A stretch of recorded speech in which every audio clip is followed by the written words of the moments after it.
Magandang araw sa inyong lahat at welcome sa aking channel. Suki talaga ng Dreamscape Entertainment si Julia Montes na hindi rin naman itinanggi ng production dahil napakagaan daw nitong katrabaho ng aktres bukod sa mabait at walang reklamo. Every time na tinatanong nga po ako kung ano ang dream role ko, nahihirapan po akong sumagot. Siguro masasabi ko nga ngayon, siguro ang dream ko na makagawa muli ng serye. Nakaka-pressure raw ang tawag kay Julia na Royal Princess sa ABS-CBN.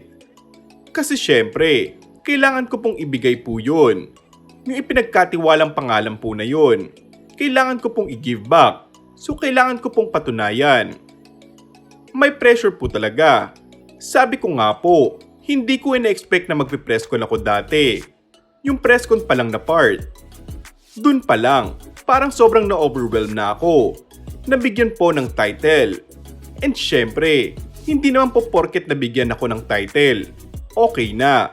Dapat po talaga i-improve ko sa kanila. Paliwanag ni Julia.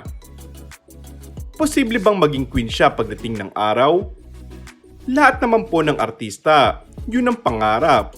Sana po.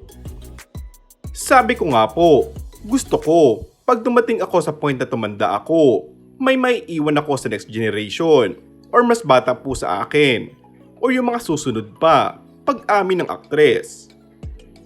Hindi naman naiwasang hindi sila ikumpara ni Catherine Bernardo, ang teen queen ng ABS-CBN.